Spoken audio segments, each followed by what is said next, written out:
Hello again, friends. Welcome to the third week of Winter Holiday Month. Today we have two lovely poems by Robert Frost.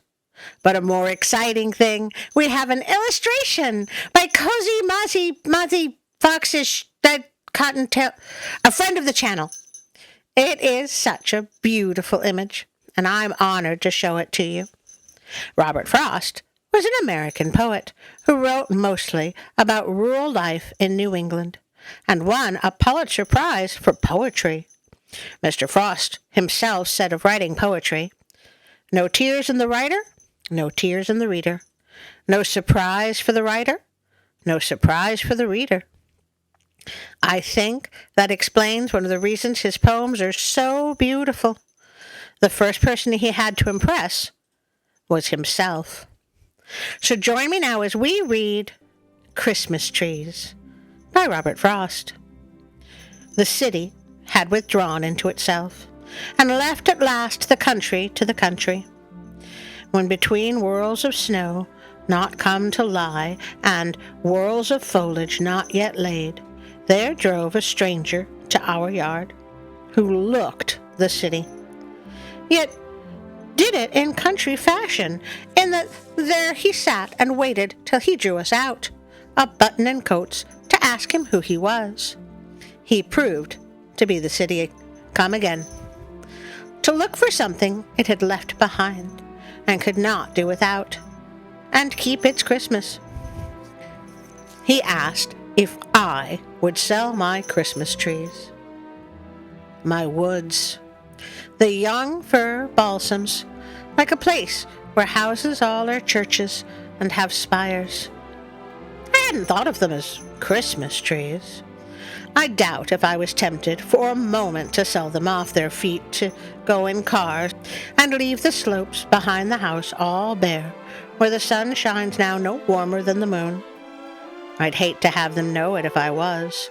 Yet more I'd hate to hold my trees except as others hold theirs, or refuse for them beyond the time of profitable growth. The trial by market everything must come to. I dallied so much with the thought of selling. Then, whether from mistaken courtesy and fear of seeming short of speech, or whether from hope of hearing good of what was mine, I said, "There aren't enough to be worthwhile. I could soon tell how many they would cut. You let me look them over. You could look, but don't expect I'm going to let you have them."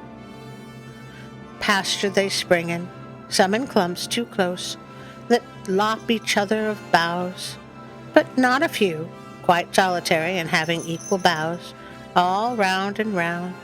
The latter he nodded yes to, or paused to say beneath some lovelier one, with a layer of buyer's moderation, "That would do." I thought so too, but wasn't there to say so. We climbed the pasture on the south, crossed over and came down on the north. He said, 1,000. 1,000 Christmas trees? At what apiece? He felt some need of softening that to me. 1,000 trees would come to $30. Then I was certain I had never meant to let him have them. Never show surprise. But $30 seemed so small beside the extent of pasture I should strip. 3 cents, for that was all they figured out apiece. 3 cents! So small beside the dollar friends I should be writing to within the hour, would pay in cities for good trees like those. Regular vestry trees, whole Sunday schools could hang enough on one to pick off enough 1,000 Christmas trees. I didn't know what I had, worth 3 cents more to give away than sell, as may be shown by a simple calculation. Too bad I couldn't lay one in a letter. I can't help wishing I could send you one. In wishing you, herewith, a Merry Christmas. There it is.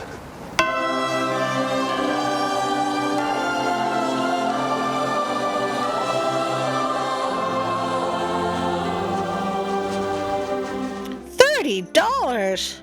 Good Lord! The city man was lucky he didn't get the dog set on him.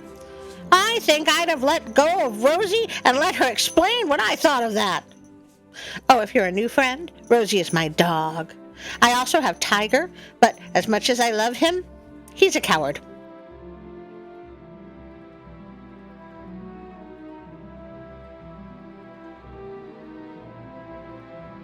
Anyway, it's not like I would have sold the trees anyway, but $30? That's just insulting.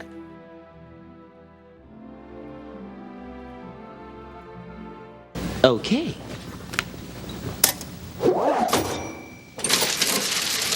You've got 17.5% in T-bills amortized over the fiscal year. 8% in stocks and bonds. Carry the 9 divided by the gross national product. Fortunately, funeral bouquets are deductible. Let's see how the next one goes. Stopping by Woods on a snowy evening. Whose woods these are, I think I know. His house is in the village, though. He will not see me stopping here to watch his woods fill up with snow. My little horse must think it queer to stop without a farmhouse near, between the woods and frozen lake, the darkest evening of the year. He gives his harness bells a shake to ask if there is some mistake. The only other sound is that sweep of easy wind and downy flake. The woods are lovely, dark and deep, but I have promises to keep, and miles to go before I sleep. And miles to go before I sleep.